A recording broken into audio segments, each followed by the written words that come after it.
Good evening. It's another day, another episode of Agba Konitonile Odua.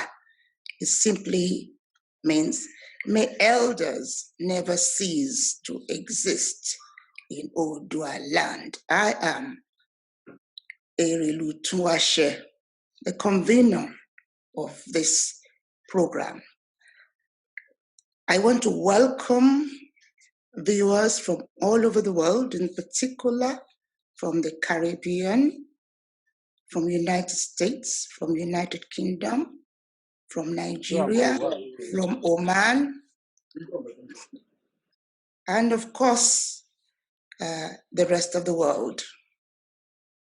It's a particularly important session. It's a session to focus on the overseers and opinion leaders of Yoruba nation. Before we go any further, I'm going to put in a special appeal, and that is, please, I'm going to be reading out the ground rules for this session before we go any further. And I want to appeal to everybody to follow the ground rules, for where there is no order, chaos results. Let me read the ground rules which I have sent to everybody. The first thing is, I'll implore everybody. I wonder who is this? I'm going to mute everybody for a moment. Right. The first thing is to please listen attentively to all guest speakers and commentators. Please, no rudeness, no insults to Yoruba monarchs on this program, no insults to any guest speaker, the general mantra to Yoruba elders. Please refrain from that on this program. Whatever you're doing on this program, remember, we're here to learn. A lot of people have decided to devote 3 hours of their life to come together to learn from each other and find a way forward. Please let us be proactive, talk less about problems, but focus on solution. Let me see who that is. I need to really mute that person. I don't understand why. I'm constantly being interrupted and I can't find the person right now. But I'll appeal to you, please, if you are the one shoveling around with noise, kindly mute yourself. That's my special appeal. Please mute yourself. On that note, I want to remind us all that we're here to focus on a particular topic. And that topic, I will repeat, is Afenifere yesterday, Afenifere today, and, of course, restructuring the future of Yoruba nation. I'm delighted that I've been joined by good quality speakers of both middle age, senior citizens, and of course, young people. So the triangular is here. Without further ado, let me emphasize once again that this program operates almost like a court. The matter before the court is what I've already told you. Afenifere yesterday, Afenifere today, restructuring and the future of Yoruba nation. Nothing outside of that is allowed, I'm afraid. We want to come out of this session very clear as possible. Thank you. I've just seen Trinidad and Tobago join me. Welcome. So I'm going to go straight on to my keynote speaker. And let me introduce him to you. In a moment, I shall.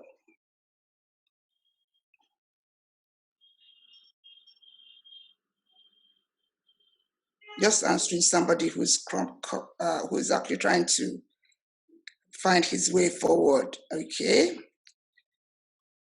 My keynote speaker is Dele Ogun. Is a historian. Is a founder of the Fatherland Group and also chairman of the Yoruba Foundation. A very warm welcome to you, Alàgbà Dele Ogun. Over to you. You have 20 minutes maximum to share your thoughts with us on the topic of the day. Luke, good evening, and good evening to everybody. Can I first apologize that the Yoruba that my heart speaks is a lot better than the Yoruba that my mouth speaks. But I think you want my contribution in a language that's intelligible to everybody. Could I please just make a special request? Zoom meetings are very, very difficult, and delivering speeches virtually is extremely challenging. But it's critically important that if you're not speaking, please press the mute button so that there'll be no background interference with any of the speakers. I can still see a few people who are not muted at present. Could you please kindly mute your device until it is your turn to speak? Thank you very much. I'm going to speak on the theme of conflicts, forgiveness, reconciliation, peace, unity, and progress for our Yoruba people.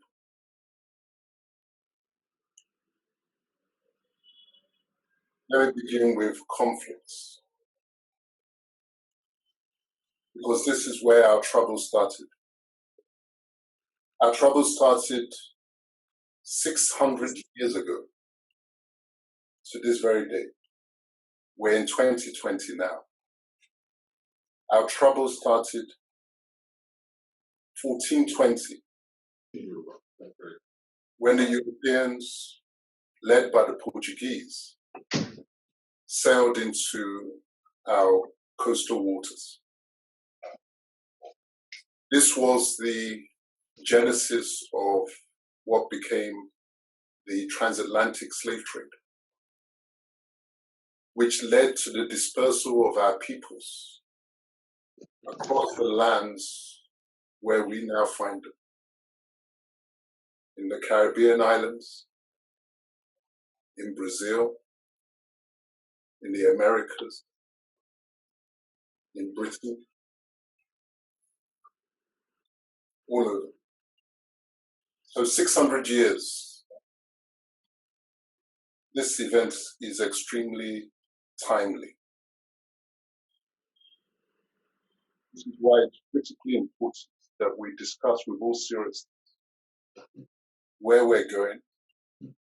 But to understand where we're going, we must understand where we're coming from. We must understand the journey that has brought us to where we are. Was it just a day or two ago, another one of our Obas was kidnapped and murdered within his own jurisdiction? We have lost control. More than control, we have lost confidence. And that confidence has to be rebuilt if we're going to recover our greatness. Now, I said that our troubles started in 1420. You see, they sold the narrative that we were always killing ourselves. They sold the narrative that we were selling our own people. But those narratives, they needed to sell in order to pursue and carry out their colonization agenda. The truth is very, very different. And they know it. They knew that we were a peaceful, contented people. You see, if we had always been killing ourselves, as the narrative suggests, would we not have been more experienced in fighting? And would they have found it so easy to penetrate and to colonize? But it's because that in truth, we were a land of abundance. I can still see some interference. Please mute yourself if you're not speaking. We were a land of abundance. That is an undeniable fact because that is what's brought them to our lands.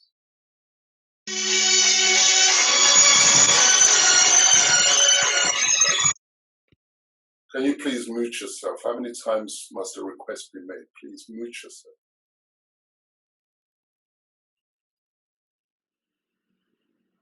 Let me share with you a passage from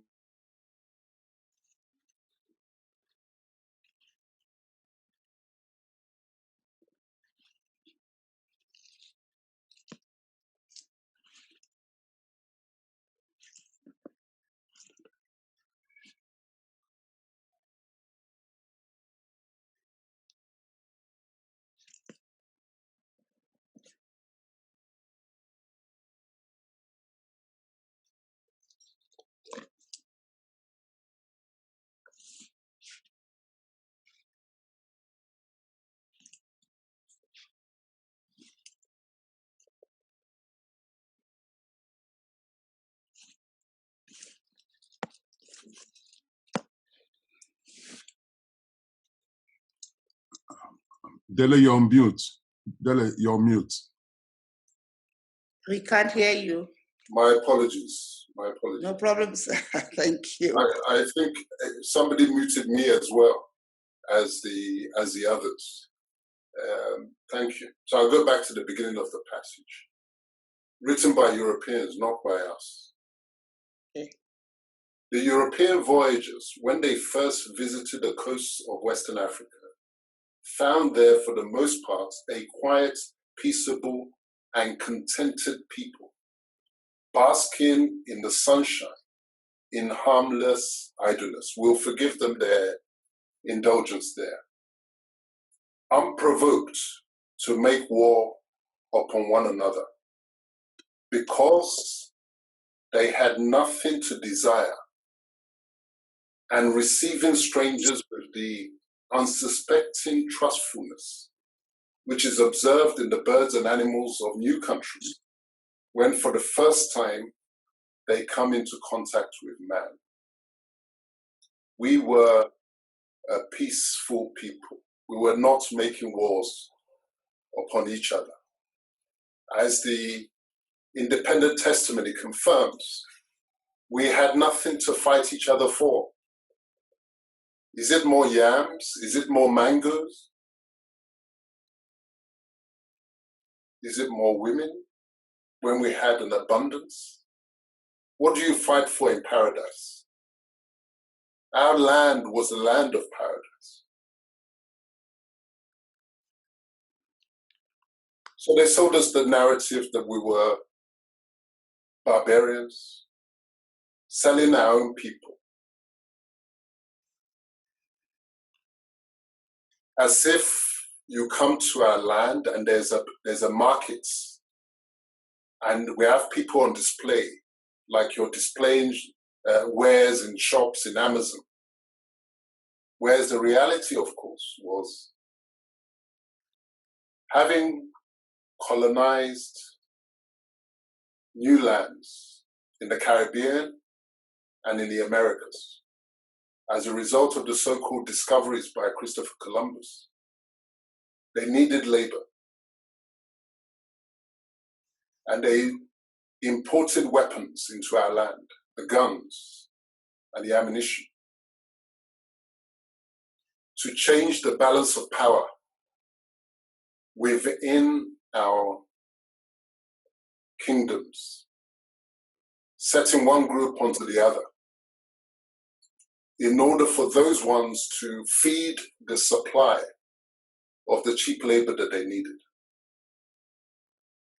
This was the background to the Kiriji War, one of the longest civil wars that this earth has ever seen. 16 years of Yoruba killing Yoruba. And anybody looking at it will think that these people are just barbarians, always killing each other. But you see,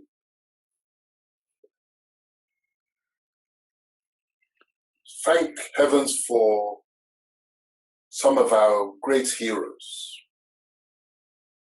When Samuel Johnson struggled to write that book, The History of the Yoruba, that he never saw published with his own eyes, it was his brother, the medical doctor, that having seen the work that the Reverend did on that book, putting that history together, swore that our people must know our history. And it is in that book that I first got the insights into the European hands in that proxy war, whereby Yoruba was set against Yoruba, and Yoruba land was set on fire for 16 years. Why? Because you see, they knew that they could not fight their way into Yoruba land in order to colonize us. They could not. At the very least, the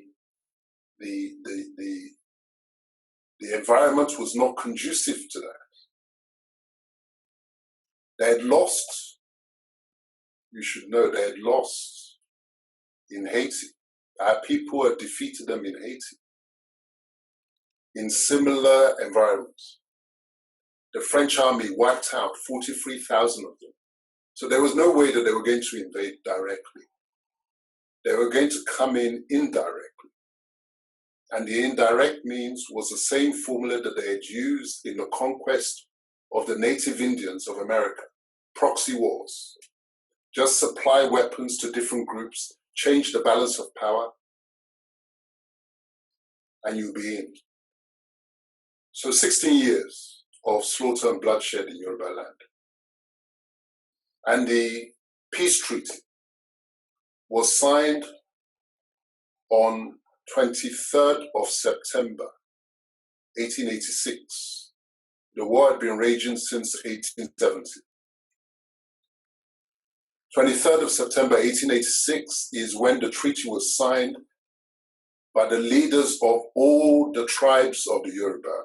And please mark my words very carefully, because part of where we've got lost is allowing ourselves to be referred to as a tribe, when indeed we're a nation. How can Yoruba be a tribe? A tribe of what nation?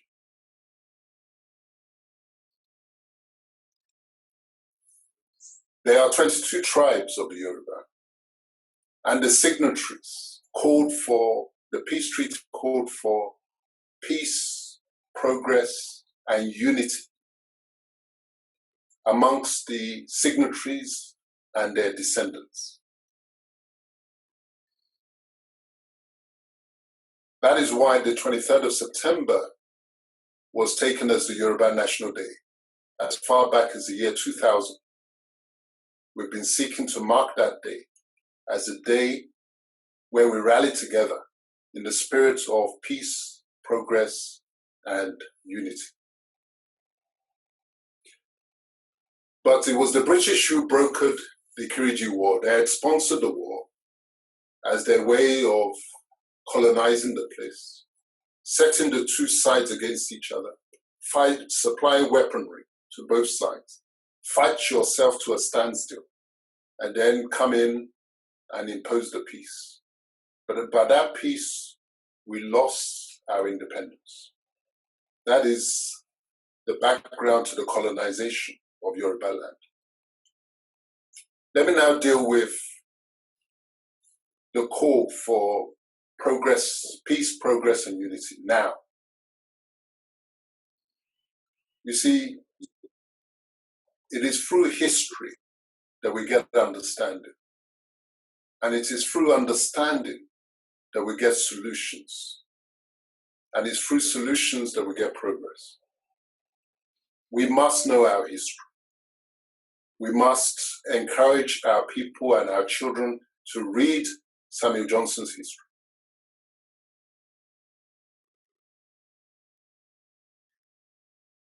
Because there's nothing new on this earth.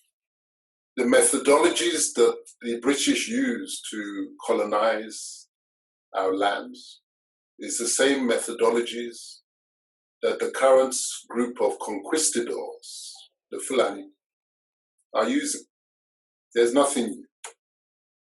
Play one against the other, stir up the rivalries, change the balance of power by supplying weapons and ammunition and support to both sides. And then you say they can never unite. It is through understanding our past that we will understand our present. What do we need for progress? No human being on earth can progress without confidence. We must be confident in ourselves. And our confidence must be aggregated. It is not sufficient for one of us to be confident if the rest of us lack confidence.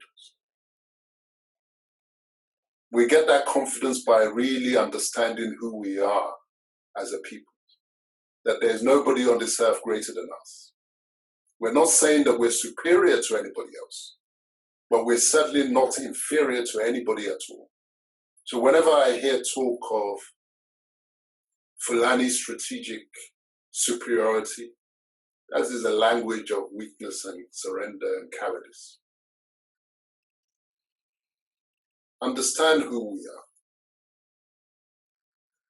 We now have, by virtue of the events, because everything that happens has good sides and bad sides, by virtue of the combination of the slave trade and colonization, we now have the most powerful diaspora in the world. Stand back and think about it. We're everywhere. We're in the Americas, south and north.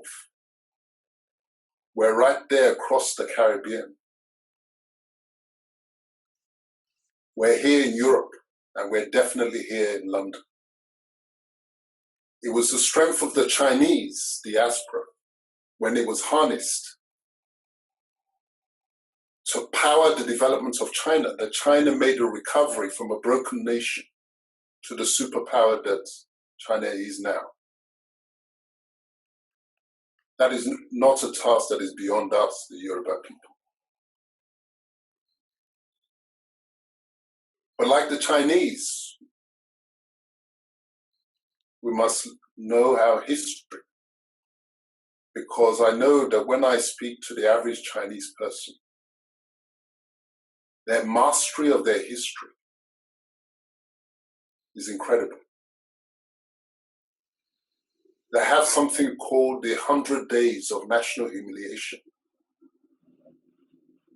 We need something like that. We must face our moments of humiliation and gather strength from facing it. And we must also build alliances. No revolution has ever succeeded without external help. The Yoruba nation needs partners. We have partners all around us in the south and in the middle belt, and indeed in parts of the north, who have suffered the same oppression, the same exploitation. And it is madness to suggest that we would not extend a hand and walk together. There will be points at which the road will fork. That is the way of progress. But until we arrive at that junction where the road forks, we must hold hands and walk in tandem with fellow adventurers. Finally, I touch on restructuring. What does it mean? What does it mean for the Yoruba nation? Because the confusion is out there, trying to stop us from being free. Our freedom, in my own view, doesn't necessarily mean Yoruba independence. It may mean that, but it certainly does mean Yoruba self-determination. So it must be Yoruba nation, not tribe, Yoruba nation, either within Nigeria or out of Nigeria. That must be our guiding philosophy and spirit. There can be no compromise over that. Before Nigeria, there was Yoruba nation. After Nigeria, there will be Yoruba nation.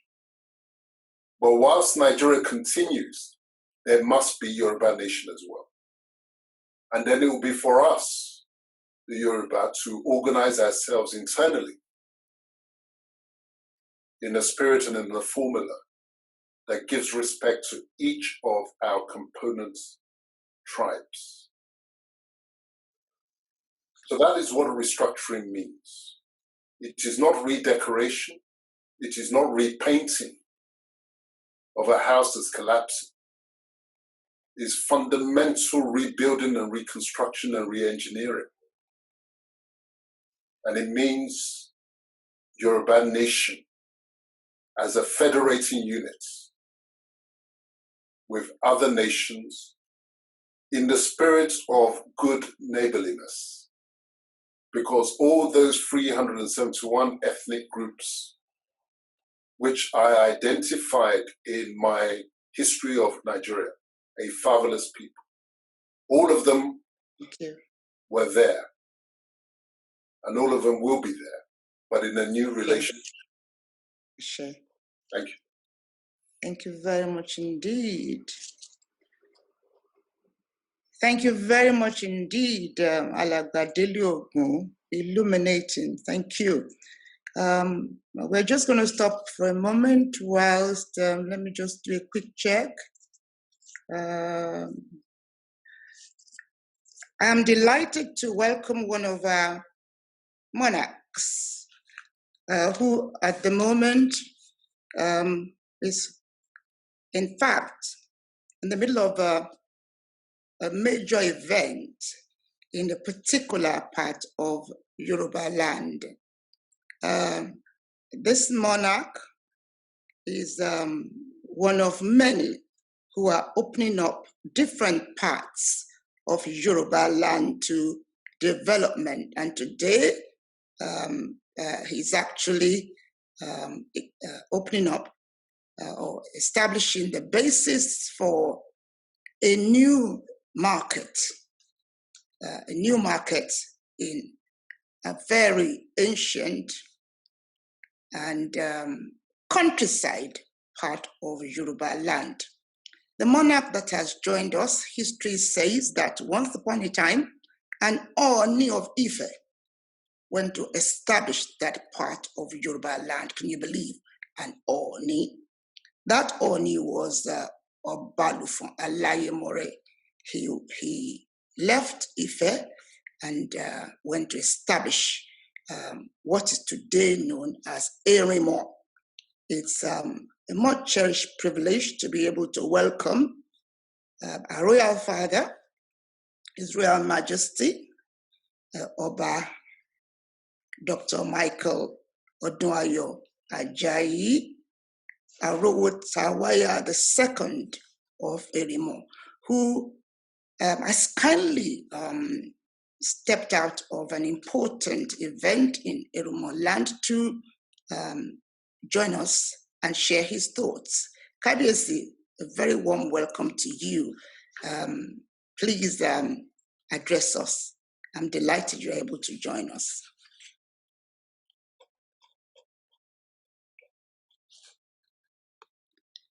Let's see, I'm sure he's there. Kabiesi, are you there?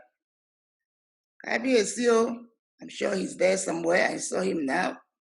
Hello. Kabiesi, Hello. warm welcome. A very warm welcome to you. We are all yours. Can you hear me now? Yes, thank you so much. And thank you for taking time out. It's a very busy day for you. Congratulations. Another success for Erimo. Over to you. Good evening to all of you. It's my pleasure to be here tonight. And I'm happy to be your guest because I see that this is one of the critical opportunities we have to correct some of the ills of the past. I am Kabiesi Elerimo of Erimo. Erimo is an ancient town that was founded by the third and fifth Oni of Ife, who was son to the second Oni of Ife, Obalufo Ogugudiri, and he himself was Obalufo Alaimore. So we do have direct connection to the source of the Yoruba land, and Erimo is noted for several things, including the fact that people come here a lot to climb some particular mountains, prayers and other purposes. The issues with Yoruba land, first of all, I'd like to congratulate the convener for even thinking about an event like this to discuss and find solutions to some problems within the Yoruba kingdom. Because whether we like it or not, Yoruba itself is a kingdom. Not until a pronouncement is made about an Oduduwa Republic, Yoruba is a kingdom. And this kingdom extends beyond our present day Nigeria. We have a lot of direct and indirect descendants all over the world. And a lot of people are looking up to those of us who are within the confines of Nigeria, where we consider as a source for leadership, for direction. But it will appear that even those of us in the source have been having several issues of internal wranglings amongst us. Sometimes, when you appear too intelligent, you seem to question almost everything, and everything becomes a puzzle. I think that's part of the problem of Yoruba land. Everybody seems to have a response and answer to every problem. But all of us cannot have the same answers. All of us cannot be experts on everything. And people definitely need to focus on their area of expertise. I'd like to recognize all the efforts that have been done so far to bring us back to basics.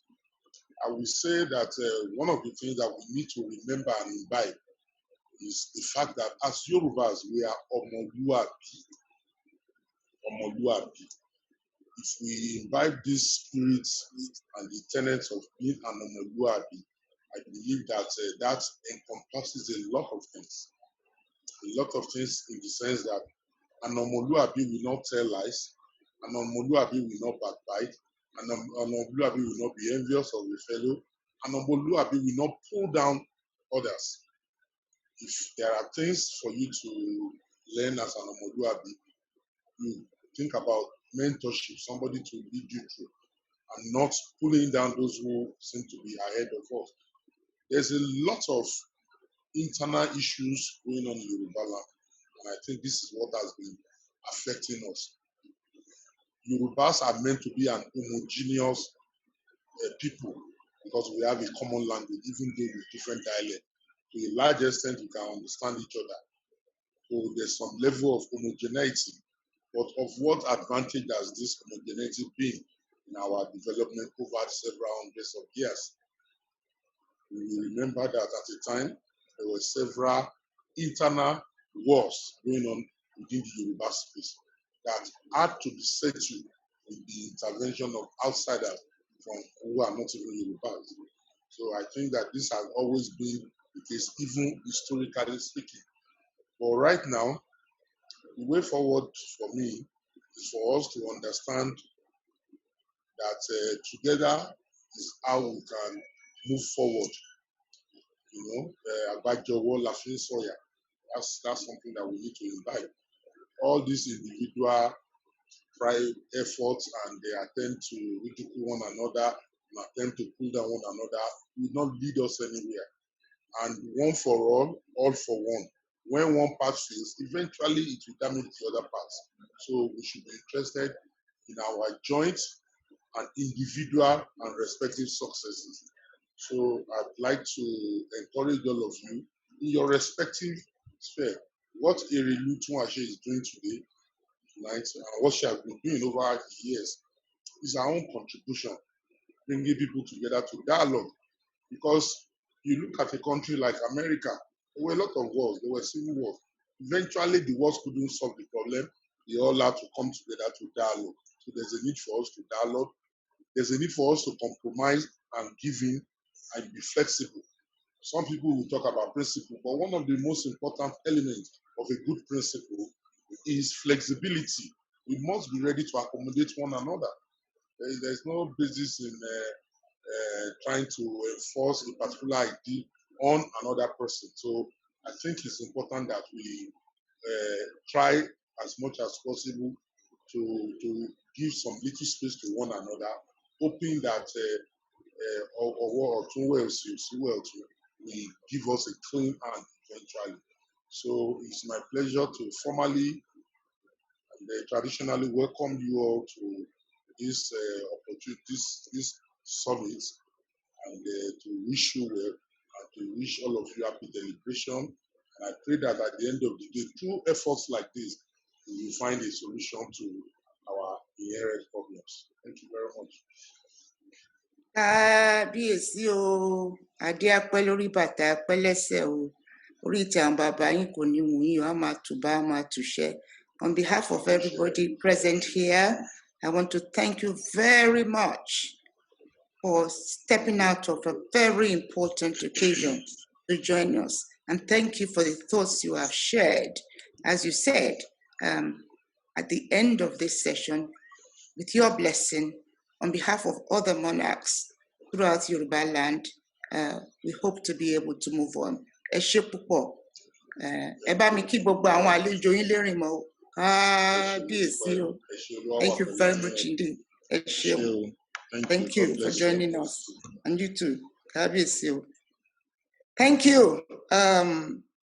Let's move on to my next guest speaker. If you've just joined us, you are on Agba Konitonlile Oodua. It's a prayer. It simply says, may we never lack elders in Oodua land.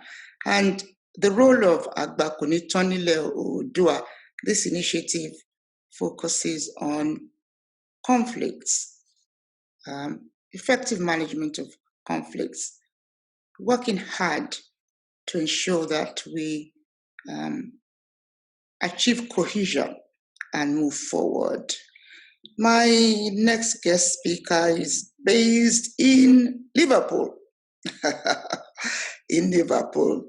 I want to thank him for his continued support for a strategic direction to the situation we are faced with. Once again, I want to thank all my guests from Brazil, Trinidad, Nigeria, United States. Thank you very much for joining me today. And I dare say we're quite privileged to have an elder statesman, Papa Adebanjo, who for 72 years has been trying to find many ways forward for us to reap the dividend of what's called Western democracy. Now, my next guest speaker, I want to welcome him on your behalf. He's going to be speaking for about 30 minutes. The reason is because of the importance of the information he will be sharing with us. He's a professor, and professor has a long history of being involved in a variety of sectors, including areas of conflicts resolution. Currently, he's a professor at Liverpool Hope Business School and Archbishop Desmond Tutu Center for War and Peace Studies. He is one of us. He lives in the United Kingdom. He's been called upon from different parts of the world when communities of nations cannot find their way. Professor Salako, over to you. Let me formally tell you that he's known as Professor Solomon Kundayo Salako. Warm welcome, Professor. Over to you. You have about 30 minutes to share your thoughts with us. Thank you.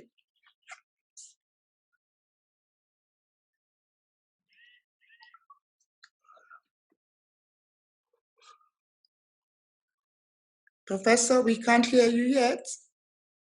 I seem to have lost. Yes, I can hear you now. We can hear you now. Over to you. Yes, I seem to have lost the pictures. Pictures? Yes. Are you trying to find us, or you're yes, trying to find? I'm trying to find you. Yes. Well, I'm here. So that you can see me. Yes. Let me see if I can find you. Yes. Yes, please go on. At least we can hear you. That's a good start. Okay. Let me see if I can find you. You were here a moment ago. Let's have a look. Yes, I've joined you. Thank you very much. You're back with me. Yes, I've seen you. Over to you, Professor Salako. Oh, God. I just keep on losing you. I'm here with you. I can assure you I'm here with you. Over to you. Mourinho, I can see you properly. Clearly. Okay. You're on the screen. You are visible. Over to you now. Yeah. Of Odiremo. Learned colleagues, ladies and gentlemen, I'm going to confine myself to the past, present, and future of the Yoruba. And I am going to consider 4 options. 1, federalism. 2, confederation. 3, secession. And 4, partitioning. Now, first with the past. Why do we need to consider the past? George Santayana once said, those who cannot remember the past are condemned to repeat it. I'm not going to go as far back as the clergy was. I'm going to start from a constitutional perspective because I believe that is the way we can plot or we can fashion out the way forward. Chief Obafemi Awolowo, in part to Nigerian freedom, said, Nigeria is not a nation. It is a mere geographical expression. Now, speaking as a constitutional lawyer and a professor of law, I want to emphasize that there are 3 main nations in Nigeria: the Yoruba, the Hausa Fulani, and the Igbo. Within a state, like the United Kingdom, we are nations within a state. In the United Kingdom, there are 4 nations: England, Wales, Northern Ireland, and Scotland. And that's why it's called the United Kingdom of Great Britain and Northern Ireland. But the starting point must be 1958, the important constitutional conference that led to the independence. At the 1958 Constitutional Conference held in London, the premiers of Western and Eastern regions believed, as the British Secretary of State for the colonies had intimated, that the creation of new states should redress the balance between the North and the South. The Hausa-dominated northern region opted for confederation with power to secede. I want you to know that. Confederation with power to secede. If we had all adhered to this, there will be no civil war, and we will not be in the position we are. While the Western region opted for classical federalism, and Eastern region for quasi-federalism. But the Secretary of State for the colonies indicated that if the demand for more states was insisted upon either before or after the election in 1959, the British government had no alternative but to postpone the election. Professor T.O. Elias, in his book, The Development of Its Laws and Constitution, who later became the president of the International Court of Justice, reiterated that the Southerners, when they realized that more states were not going to be created, agreed to confederation with power to secede. But this was rejected by the British government. Had the Southerners realized that federalism in a multi-ethnic society with a region like the North, which could override the South, could produce a winner-takes-all situation, where losers become hostages to the winning faction, they would have opted for confederation with power to secede ab initio. Unfortunately, the Southerners were outmaneuvered by the conference. After independence, the three principles of federalism: one, separateness and independence of each government; two, mutual non-interference or intergovernmental immunities; and three, reasonable balance between the units of the federation, were flouted by a federal government dominated by Northerners. There was a breakdown of law and order in Western region, and one of the architects of Nigerian independence, the leader of the Yoruba, a former premier of Western region, and one of the architects of Nigerian independence, Chief Obafemi Awolowo, was languishing in prison. The army intervened in January 1966. Immediately, Mr. Roe Wilson, later Lord Wilson, the then Prime Minister of the UK, left Lagos after the Commonwealth Prime Minister's Conference on HMS Fearless. Sir Amodu Bello, the Premier of Northern Region, Sir Abubakar Tafawa Balewa, the Federal Prime Minister, Chief S.L. Akitola, the Premier of Western Region, and Chief Festus Okotiebo, Minister of Finance, in a coup d'etat led by Igbo army officers. The army introduced a unitary government.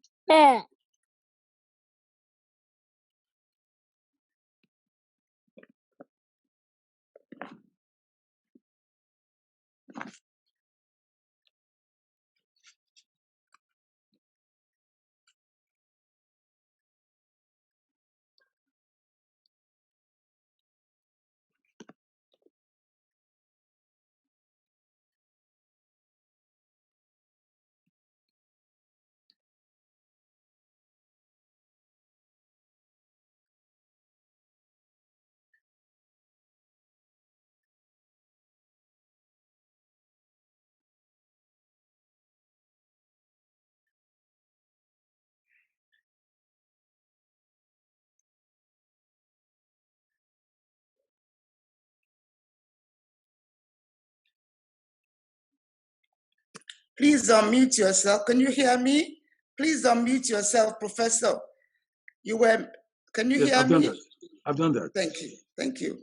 We lost you for a couple of minutes, I think. Go ahead. The program committed by Northerners on Igbos living in the North and in the armed forces compelled the Igbos to secede. A civil war raged from 1967 to 1970. About 1 million Nigerian civilians and soldiers died. The Igbos, led by Colonel C.O. Ojukwu, lost the war. The secession attempt failed, but the Bangladeshi in 1971 succeeded. And after the Islamization of Sudan and civil wars, the Christian South Sudan seceded in 2011 from the Muslim North. South Sudan is the world's 193rd state and Africa's 55th. We must now turn to the present and the future of the Yoruba. And that's going to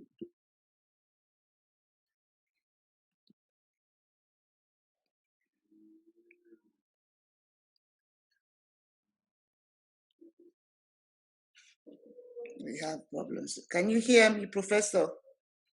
Professor, can you hear me? Please unmute yourself. We've lost you for a moment again. Professor, can you please unmute your device? Can you hear me? I can't hear him.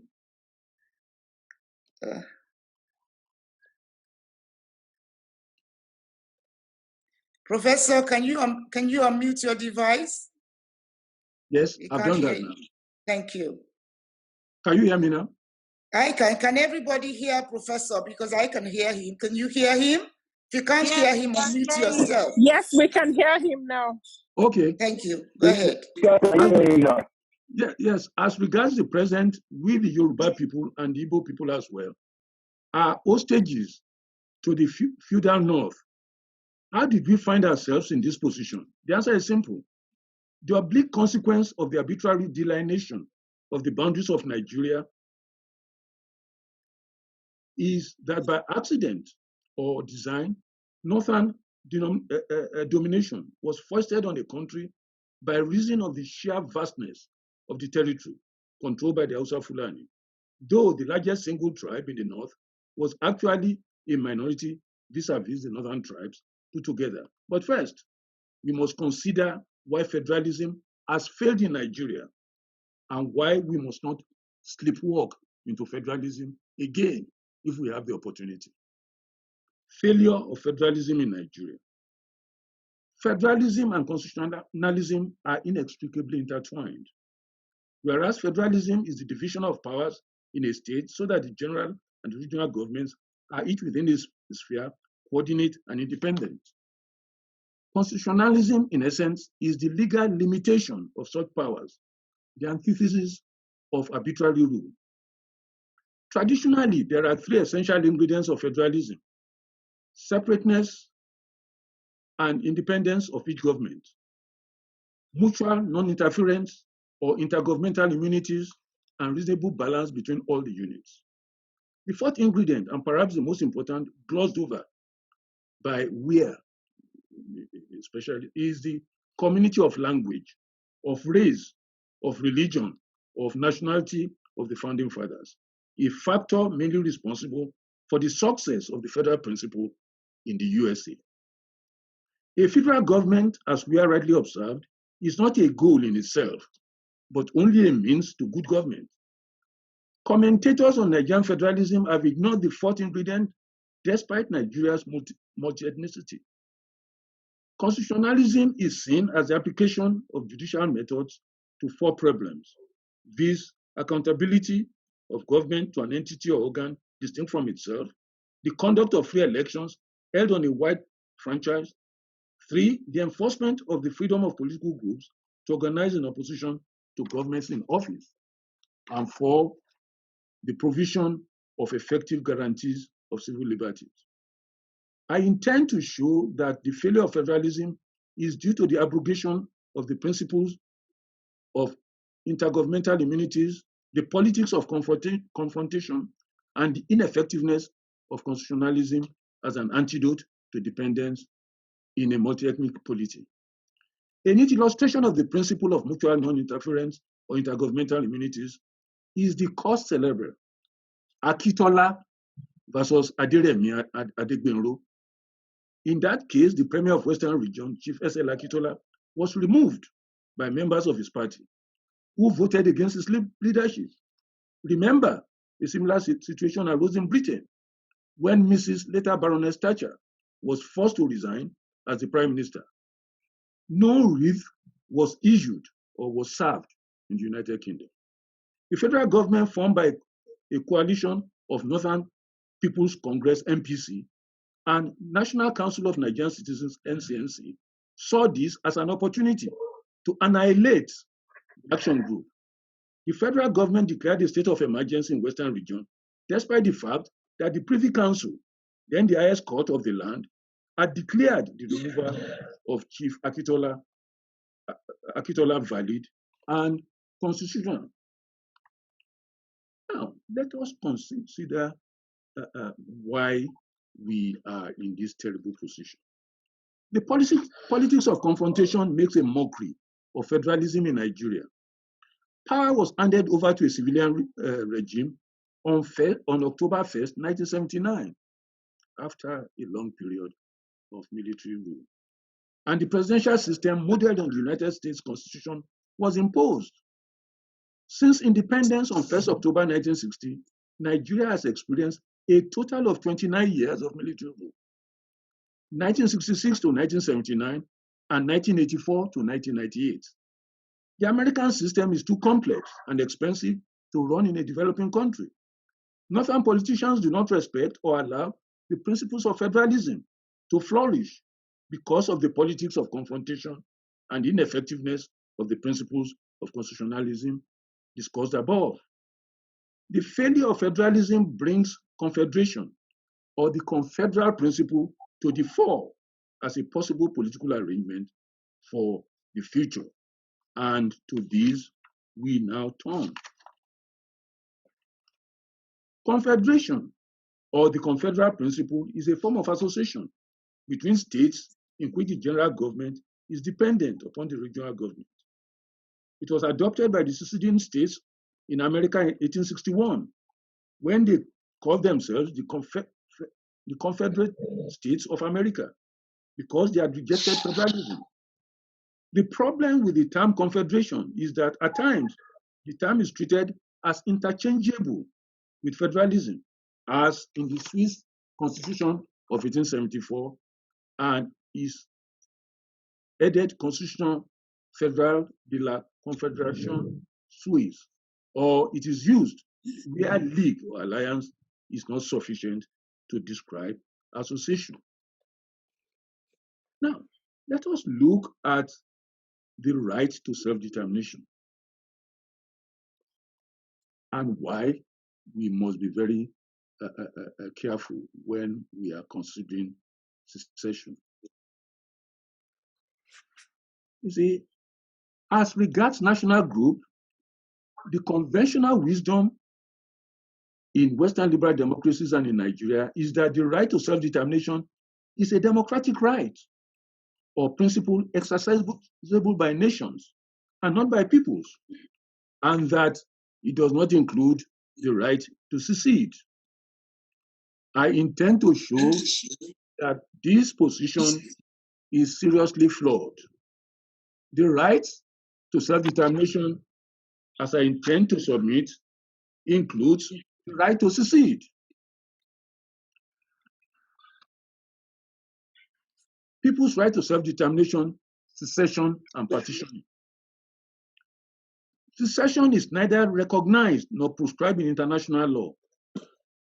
On the one hand, the express acceptance in relevant United Nations resolutions of the principles of national unity and territorial integrity of the state implies non-recognition of the right to secession.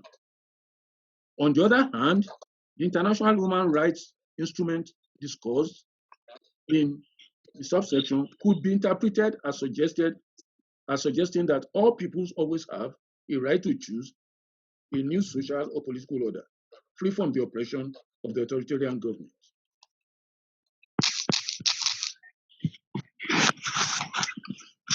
See, there are three stages in the evolution of the right to self-determination.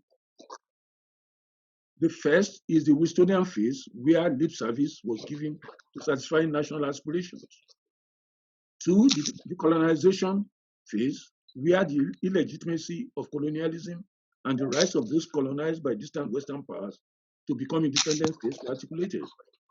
And three, post-colonial phase, where international law guarantees to individuals and non-colonized peoples a broad range of human rights, including meaningful self-determination, but excluding a right to independent statehood.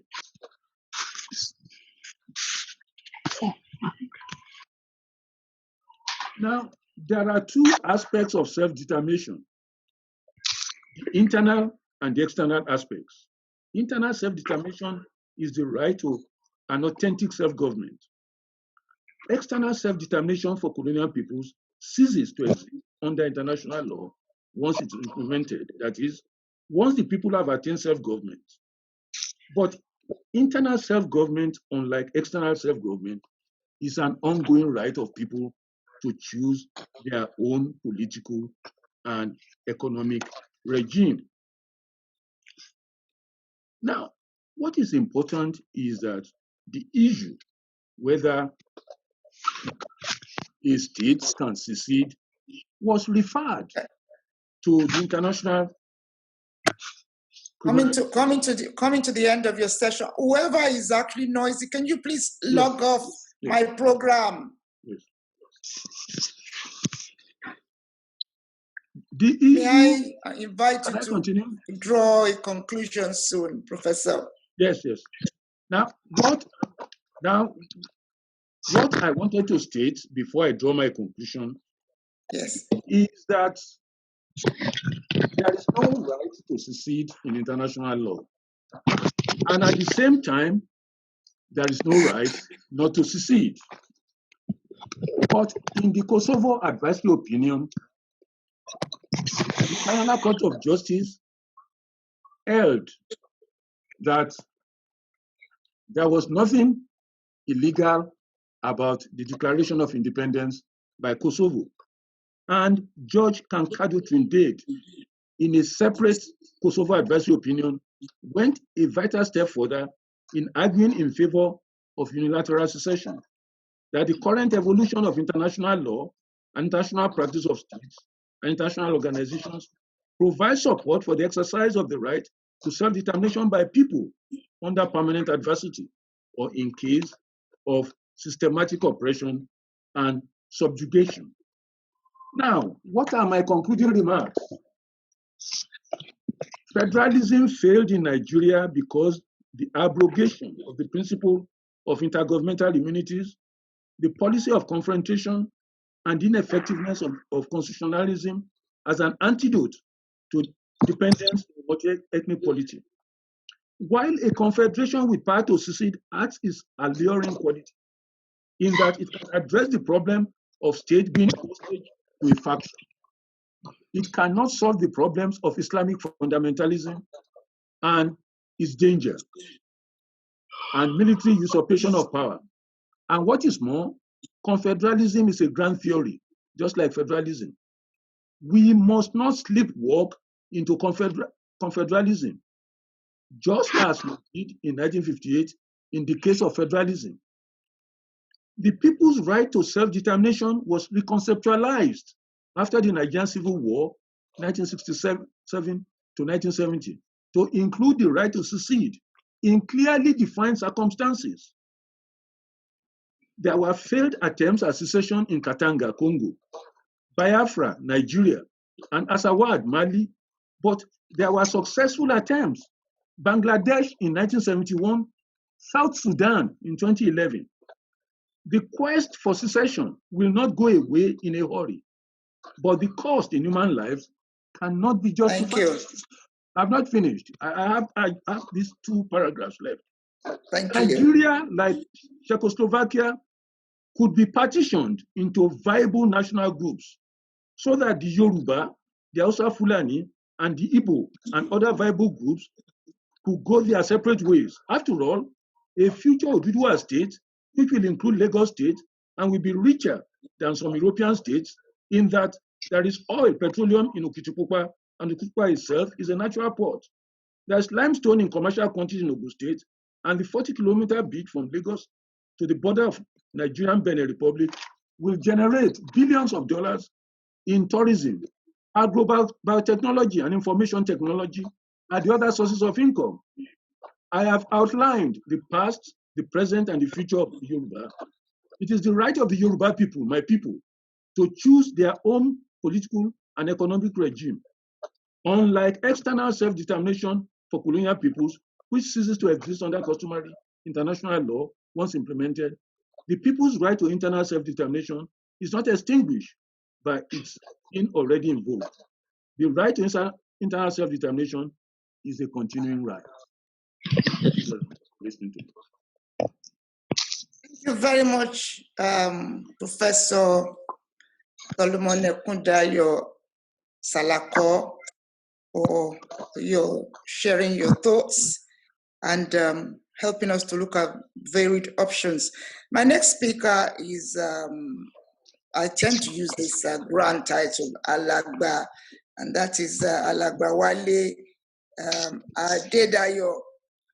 Alagba Wale Adedayo is the publisher and editor-in-chief of Uhuru Times newspaper. You have 12 minutes, Alagba Adedayo, to share your thoughts with us. And may I also invite Alagba Femi Okutubo to get ready straight after Alàgbà Adédayọ̀. Over to you now.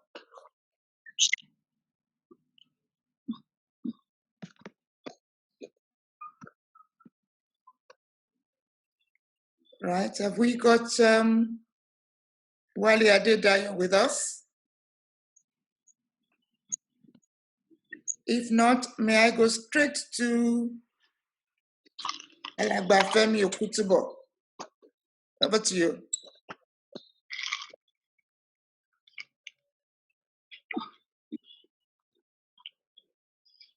I can see Fẹ́mi Òkútùbọ̀ with us. Good afternoon. Permit me to introduce you for a moment.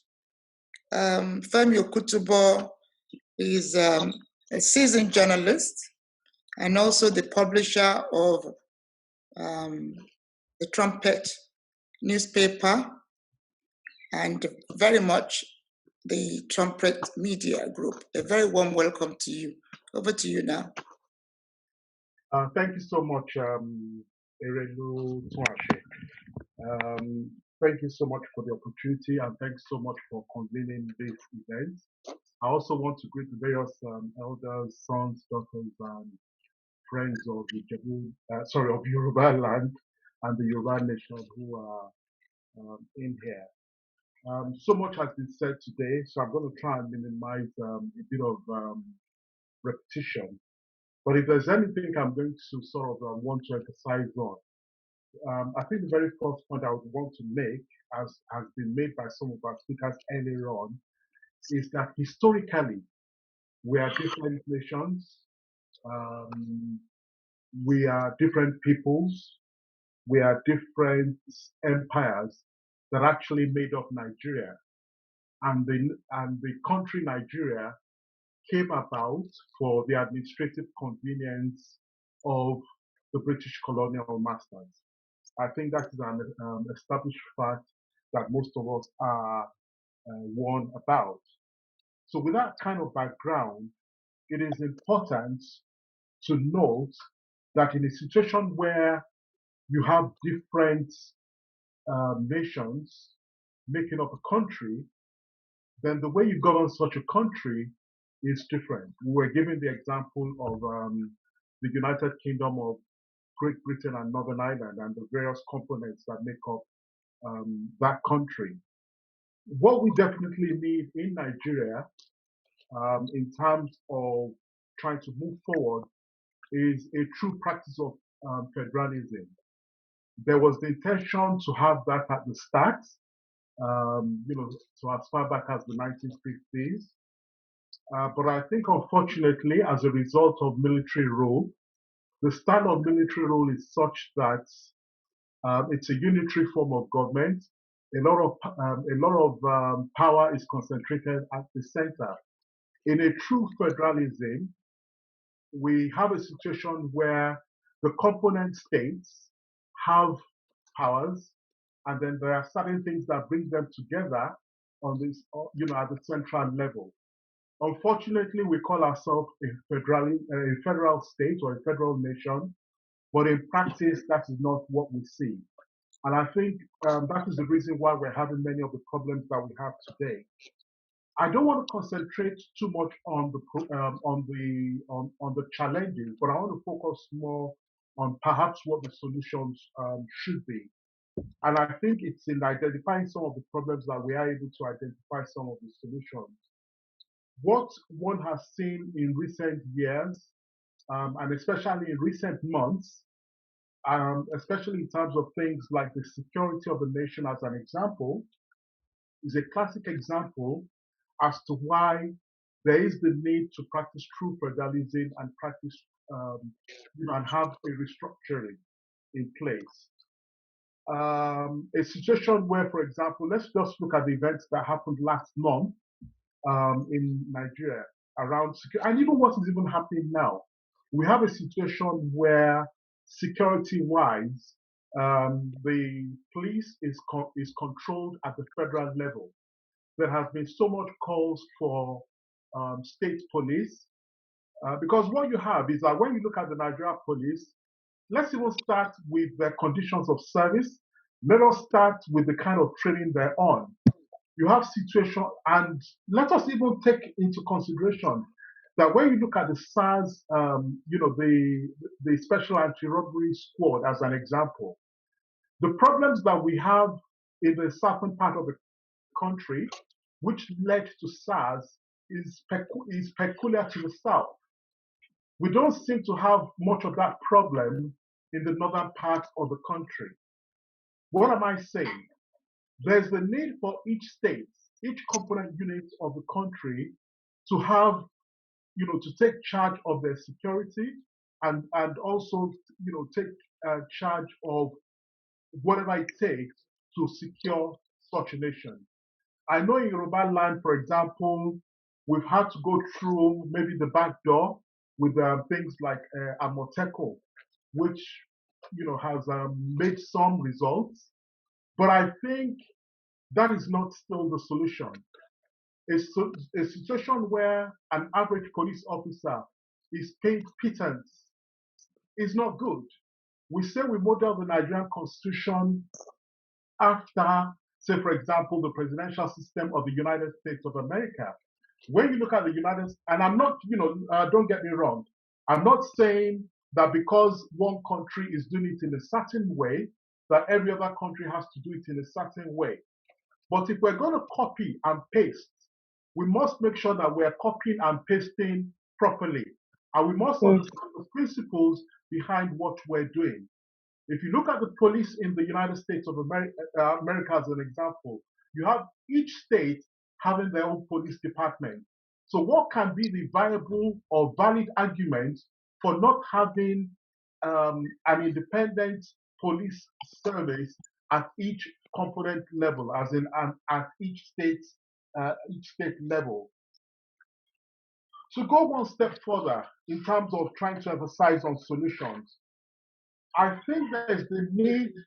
One of the major challenges we have is that we're not speaking with one voice.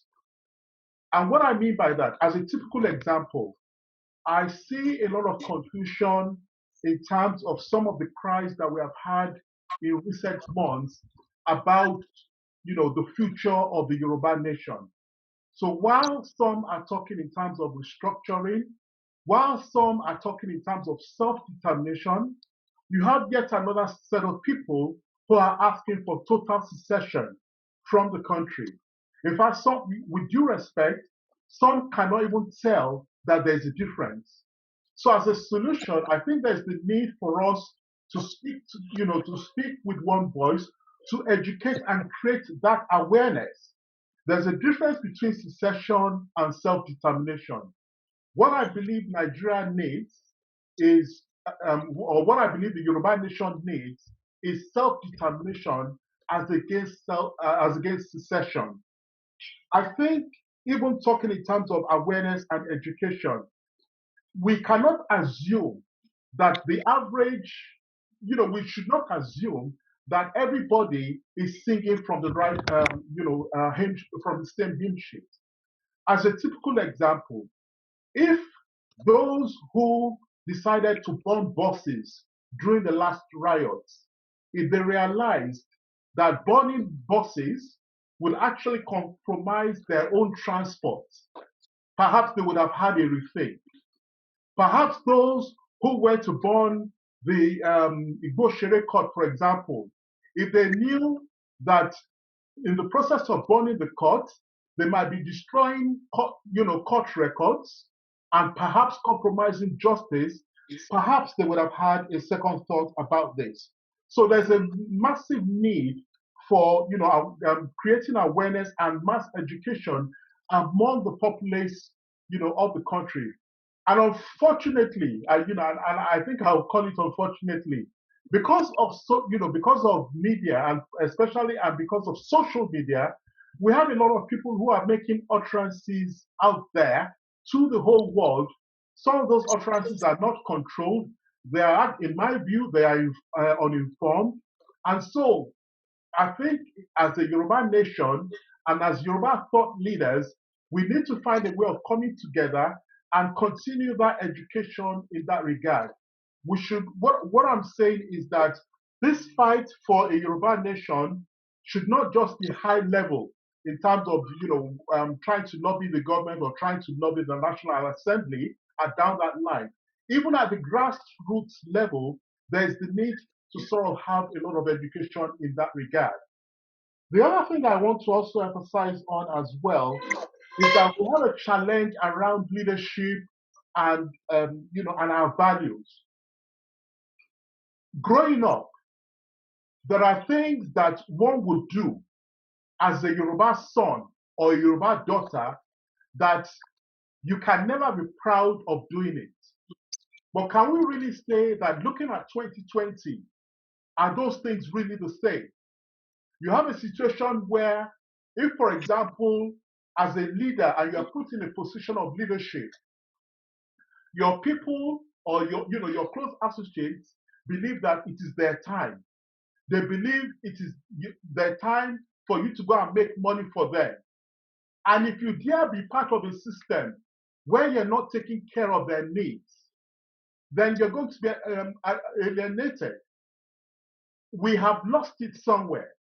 We have lost values. Even you send a 6-year-old on an errand. Go and buy me something from the shop. You give him 1,000 naira. Maybe or even 100 naira, and you're expecting him to bring, maybe 20 naira change or 50 naira change to you. He's not going to, sometimes you find out they don't bring that change back. And as little and as trivial as it may sound, that is how deep and how challenging the Yoruba value system has become. So that is an area that I think needs to be addressed. Above all, in being able to have the Yoruba nation that we want, a Yoruba nation that has its own, has its own principle of self-determination in place, there is no doubt that the constitution that we have right now, which was put together under the military regime, even though individuals were called into it, unfortunately, it's been fashioned along a unitary system of government. There's too much power that is concentrated in the center. There is less power in the hands of the component states, and therefore the constitution needs to be changed to reflect that. In fact, I would say that is one of the most important components of what we need to see in place for us to have the Yoruba nation that we desire. So I think that would be myself for now in a nutshell. Thank you so much for the opportunity. Thank you very much indeed. Thank you, Alagba Femi Okutubo, Trumpet Media Group. I'm going to go on now. I'll bring in one of our future elders, one of our young people. Not so young, I have to say, but it's very important at this stage to invite one of our young people to come in and share thoughts with us. And whilst I'm doing that, I'm going to highly suggest that Comrade Victor Taiwo gets himself ready. At some point, I believe Wale Adedayo will soon join us. So let's see, who am I going to bring in at this point in time? This is a young man who has done a lot of work and who has been a leader, an enabler, and somebody who has been centrally coordinating Yoruba youth worldwide. Interestingly enough, in fact, there are branches all over the 6 states in Nigeria. Permit me to bring in Are Barrister Oladotun Hassan, who is the Global President, Igbimo Apapo Yoruba Lagbaye, Yoruba Council of Youth Worldwide. Are Barrister Oladotun Hassan, you have 12 minutes to share your thoughts with us. Welcome.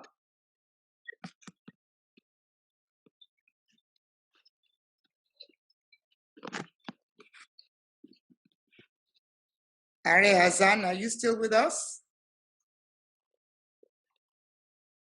You may unmute your device yourself. Please unmute your device. Are Dotun Hassan, are you with us? Right, okay. I'm going to go, he was here with us. He may have stepped out for a moment. Let's go straight to Are Hassan, are you with us? Okay, I'm going to go straight on to Comrade Victor Taiwo. A very warm welcome to you. Permit me to introduce you before you share your thoughts with us. Did I hear Are Hassan's voice? No?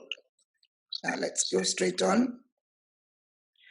Right, Comrade Victor Taiwo, he's been at the fore, he's been the man behind the scenes of many organizations, quite a whole host of them.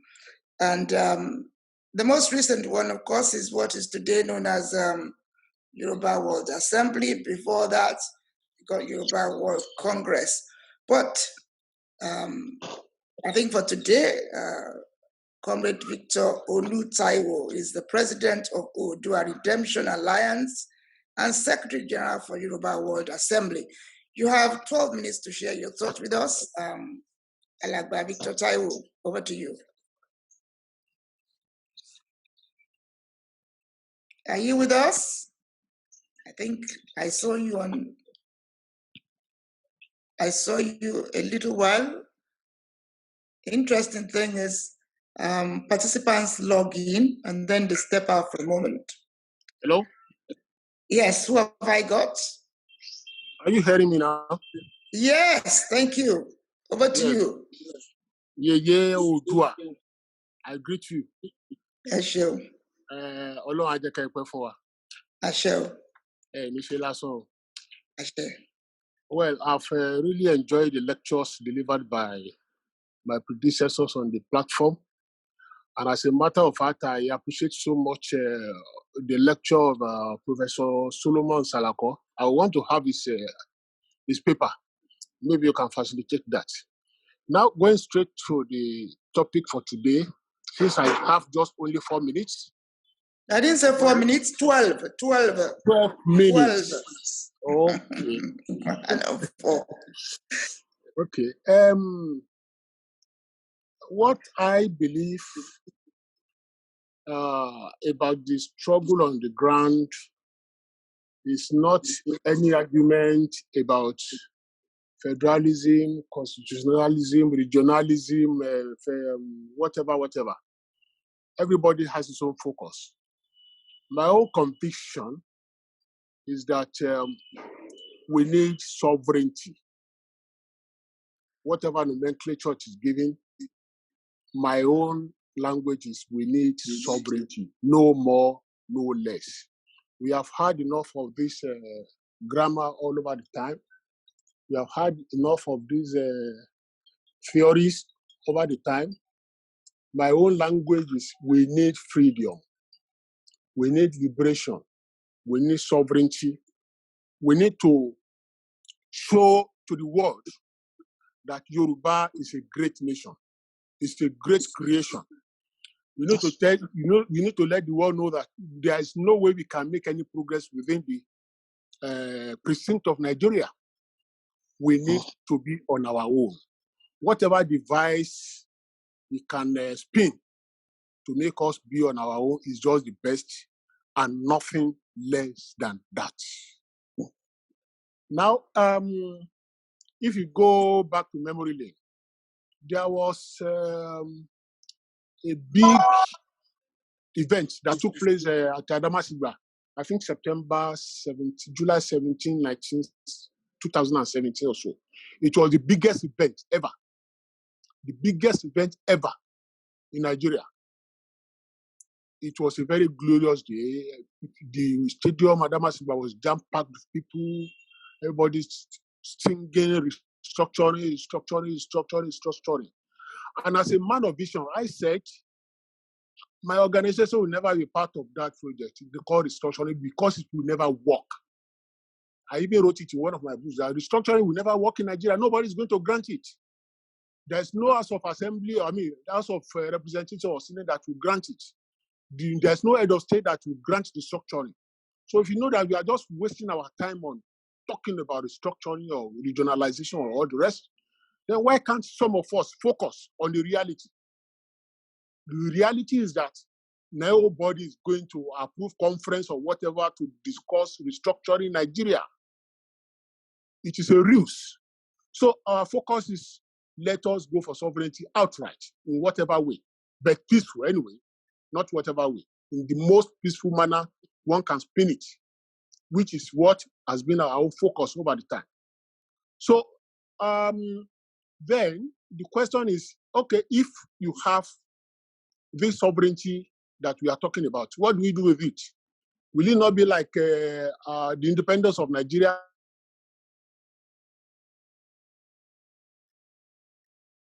We are still crawling at the age of 60. No, we have a target. We must set a target. The Yoruba land is a nation, it's a big nation, it's a big creation, it's a special creation created by God, and we have to prove the metro. We have to prove to the world that we are different. And incidentally, somebody has, laid the foundation. We will forever watch, we will forever remember Chief Obafemi Awolowo. He set the pace in Africa. And he made the world to know that Yoruba people are the most intelligent among the black peoples of the world. It has been proven. So, if it's a pity that we could not follow the tempo that Obafemi Awolowo laid, what we have now is a disaster. But we can always rejuvenate, which is what we are doing now. Let us have our own Yoruba nation now. And what do we do with it? The focus is let us transform Yoruba nation to a first world country, a military power country, an economic power country, in fact, a superpower country. And this can be achieved within a period of 10 years. People may say, oh, that is impossible. But some people have made it. Some people have made it. Some countries have made it. See Russia. Russia made a superpower status within the period of 10 years. And look at Singapore, popularly called Singapore by the people. Under Lee Kuan Yew, it transformed Singapore to an economic power within a period of 10 years, that is between 1965 and 1975. He made history. We can do the same. We can even do better. We have the resources. We have all the resources in the world. As a matter of fact, let me give you a secret. There was a time Pope John Paul was in Nigeria. I think that was 2000, year 2000. And he said, the most blessed country in this world is Nigeria. And when he was talking of Nigeria, he was actually talking about the Southwest. Okay. For people who don't know, Southwest is the most blessed part of Africa and is one of the most blessed in the world. If we are able to harness our resources, if you are able to be on our own, I need you to manage, make your final points, please. Yes, to be able to manage our affairs. So I think that should be our focus, and I want to implore everybody to let us think along that line. Thank you very much. Thank you very much indeed, Comrade Victor Taiwo. I'll go straight on to my next speaker, Wale Adedayo, publisher and editor-in-chief of Uhuru Times newspaper. Welcome to you. You have 12 minutes.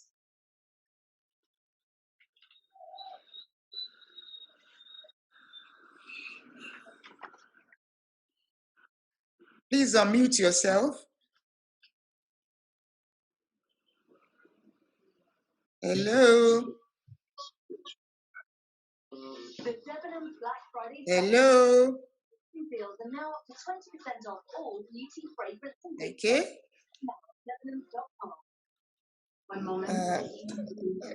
He's actually logged in, but it's not there at this point in time. Now I'll go straight on to one of my comments. Let me first of all check.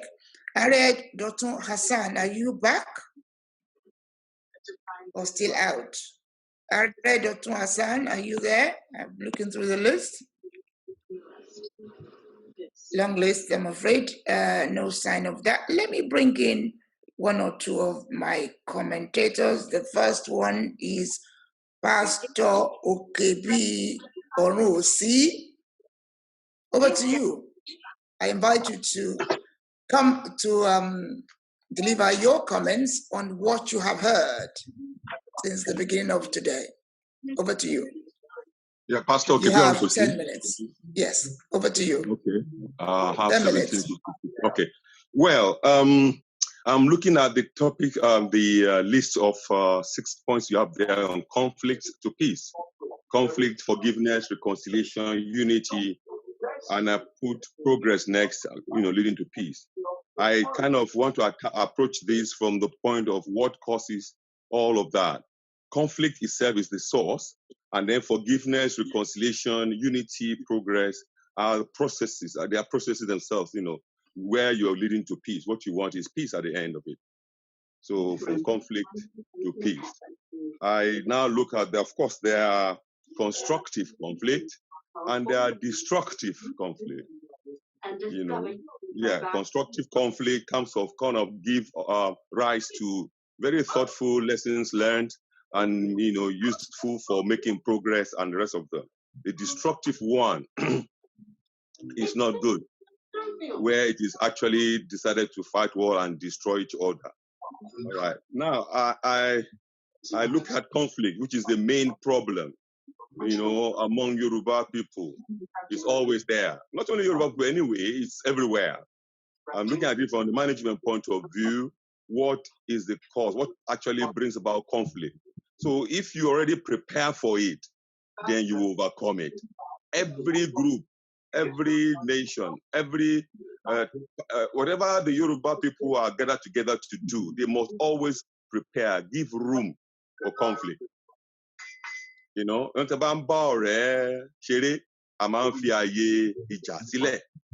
Always remember that there will be a day when something will happen, there will be disagreement, and then you have a different view, they have a different view, and so on. So I just wanted to list quickly, because I have a very short time, on what could cause conflict, so that if anyone here, like we said earlier on, it's the solution, the discussion. So as an engineer, I always like to see, okay, how do we get out of it? How do we solve this problem? Ignorance, number one, is the source of conflict. Ignorance, childishness, and lack of or poor education. So, on your jaw, if you are going about a point, you want to make your point, you want to help the Yoruba people, remember, many people there will be ignorant of even what you want to do. They will hear it, but they don't understand it. Some understand it, but cannot appreciate it. So ignorance, number one. Let our leaders put that in mind. Misunderstanding. Yeah, what you want to achieve, how some other people see it will be different from how you see it. Misunderstanding, that requires a thorough education, so that people will not misunderstand themselves. That will cause conflict.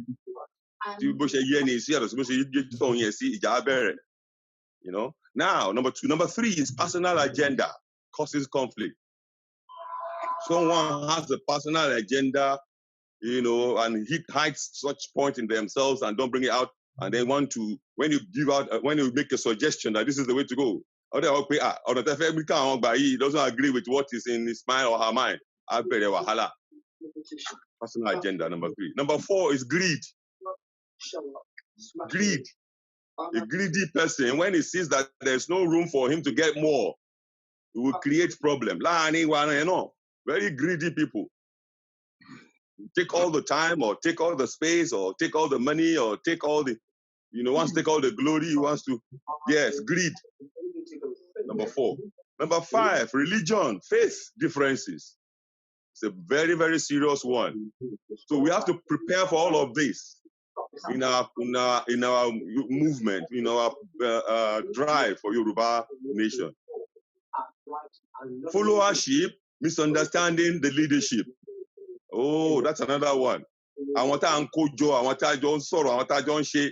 don't even understand their leaders. So when we have 2 or 3 leaders, different leaders, and then the followers of this leader will be clashing with that leader. just because they didn't understand the leaders, or the leaders didn't make themselves clear enough. That would be number 5. Number 6, that's number 6, sorry. Number 7 is competition. When you have people in the same group or in the same matter trying to resolve a problem, and they start competing, competition amongst themselves, just decide to compete. So competition is good, it could be nice, but when it becomes do or die, yeah, that's the cause of conflict. Number 8, we can have. Sorry, somebody's got radio. Can you please mute your device? It's so rude. Yeah, and you've got Alex I will be there playing on the left-hand side. Please log out if you are listening to radio while still on this program. It's very rude. Log out. Mr. Ayodele Adeoye is from there. Mr. Ayodele Adeoye, please log out. Okay, thank you very much. Discipline by. Thank you. Over to you. Yes, ma'am. So I was on my number 1, 2, 3, 4, 5, 6, 7. Number 7, competition. Yeah, I said that. Then now number 8 is saboteur. My language. There are many people here who do not speak Yoruba. Please be inclusive. Thank you. This session is for English-speaking Yoruba. Yeah, okay, saboteurs. There are a lot of people that just want to just put in the word in the block, put a block on the way. They would know that what they are saying is wrong. They decide to just cause sabotage to progress. So we have to plan and arrange for those ones as well. Those ones, we just remove them. As simple as that. Unclear objective, not agreed roadmap. The objective is not clear to the group of people who are going forward. What do we want to do? This one has their own objective, and it's not clear. How do we get there to the final objective? Yeah, these are the issues that Yoruba must always work. Think first. Get a proper architect, get a proper designer to design the program. Thank you. All our histories. Is the time up? No, just say your last few points. Thank you. Yes, all our history is good, but it's about going forward now. How do we use that history? How do we now, today, the history will be different from what it was 300, 400 years ago. What's happening now is different. Those wars we fought is good. They had the war, we have learned our lessons, but now it's a different situation. The young people of today think differently. We want to go forward. Yeah. Thank you. So we need to I want to thank you. In perspective. Thank you very much. Thank you for your contribution, Pastor Okebi Orusi. Let me just take a moment and welcome all of you from all over the world, from Brazil, Trinidad and Tobago, Oman, Mauritania. And I'm going to actually at this junction say, I find the intolerance of Yoruba people who speak Yoruba so unbearable. Let me make it clear to all of you. When I did send out my invitation, I made it clear it's for English speakers. Yoruba is beyond Yoruba land in Nigeria. And those of us who are in England, many have had children who do not and cannot speak Yoruba. My program is not about promoting language. It's about enabling understanding. In the language that we are running the country, the Constitution of Nigeria is not written in Yoruba, it is written in English. So I find it totally unacceptable that we Yoruba speakers, we tend to believe every program must be in Yoruba language. No, my invitation says English-speaking Yorubas. On that note, let me go straight on to Are Oladoto Hassan. I did welcome you earlier on and introduce you. You have 10 minutes to share your thoughts. That is the global president for Igbumo Apapo Yoruba, Odo Agbaye, Yoruba Council of Youth, worldwide. Please share your thoughts with us. Thank you.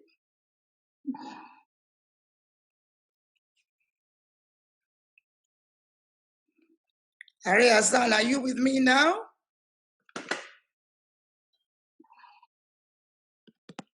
Please unmute your device if you can. Please unmute your device. Are Hassan, please unmute your device. You are in Abuja. You shouldn't be having difficulties with the network, I say. Let me see.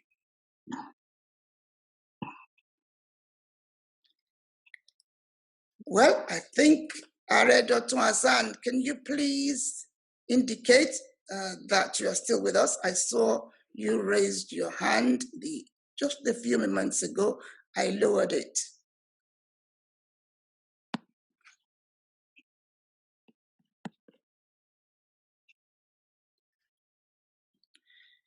Okay, let me go to, right, thank you. I've got Hakim Shita with me. Hakim Shita, you are one of my representatives of the youths.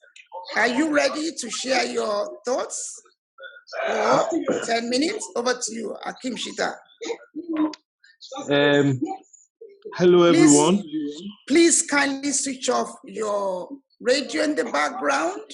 Not my radio, not from my side, ma. Okay, let's see who is there. It's just unbelievable. Let me try and see who it is.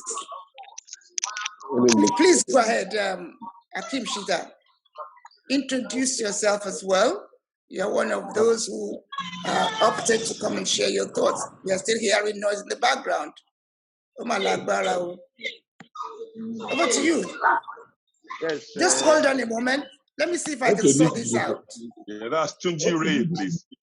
Sorry? Tunji Ray. Tunji Ray. Let me see if I can find Tunji Ray.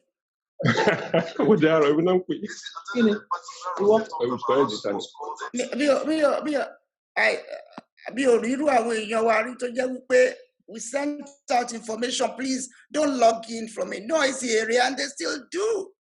This is why Yorubas have problems. We cannot follow any instruction. Please, over to you, Hakim Shita. You got 10 minutes to share your thoughts. And you are from YYSA. Over to you. I greet you all, Mommy Erelu, Professor Salako, Ole Achagbe, my law mentor, and distinguished participants.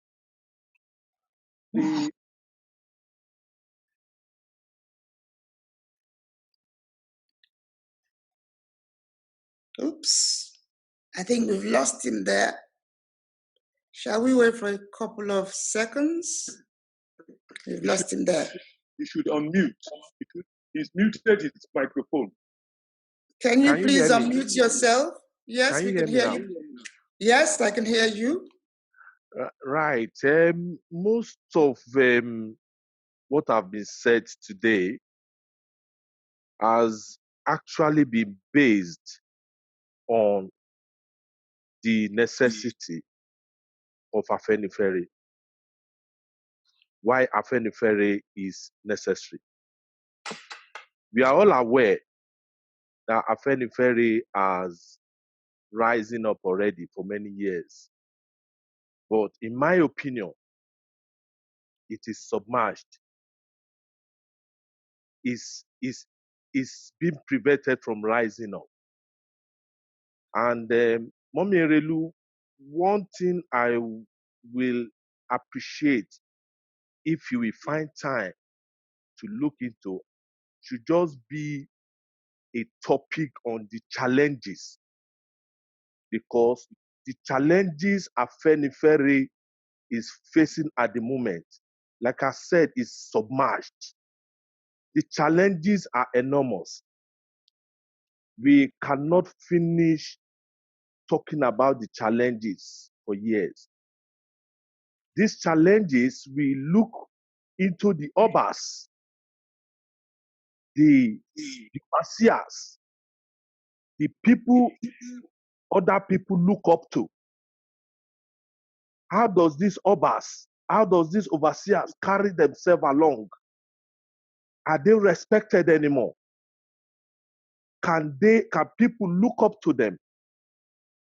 Can they carry out the demands of the people? If you ask me, the oligarchy, the traditional or the obas position is now political. They dance to the tune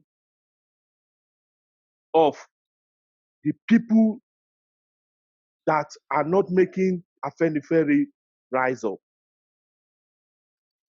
So these are one of the challenges.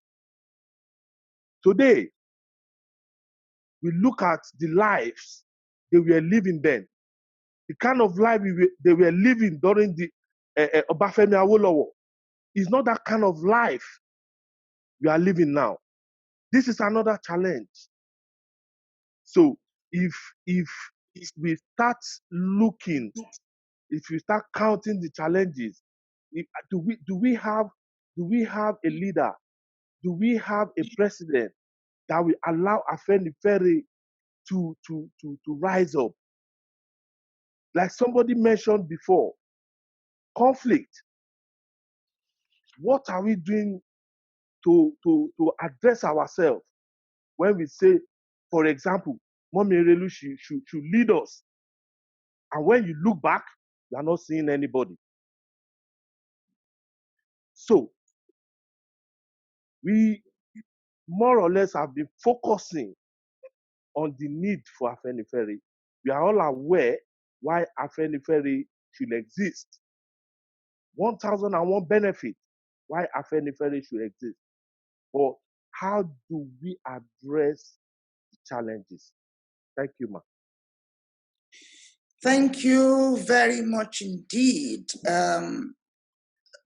for your contribution. Let me try and find, I don't believe Dr. Hassan is back with us, or is he? Dr. Hassan, are you back with us? I think he's having problems with the network. What about Alagba Wali Adedayo? Are you with us now? Wali Adedayo, are you with us now? Over to you if you are. Right. Let me go straight on to Otumba Mubolaji Falashe, who is a chartered architect and incidentally a custodian general of Yoruba Council of Elders, Europe and America. Over to you. You have 10 minutes to share your thoughts. Good evening, Erelu. I appreciate you always, and I greet our father in the house, Father Banjo Agbanya Dalesa. Sorry, I had to say that in Yoruba. No problems. That's fine. I don't usually break rules. A lot of people have actually spoken today about pre-1960. In 1960, we did not realize that the Hausa people, or Fulani Hausa people, had their own agenda. When our own leader, national leader, Chief Obafemi Awolowo, was imprisoned with a lot of his political allies. And after that, the 1966 intervention, the military came. A lot of people have said a lot of things about the military years. But what I'm saying today is that we still have the military really in Nigeria. They have come in, their Agbadas to come to rule us. Out of the 4 civilian presidents, we've had 2 who are military. But the problem of where the conflict in Yoruba land actually has started ages ago, when we, as Yoruba people, don't actually agree. Whatever we do, we have so many organizations in Yoruba land. Afenifere, Renewal, YC, Senior Elders, OPC, OPU, and so forth, and so on and so forth.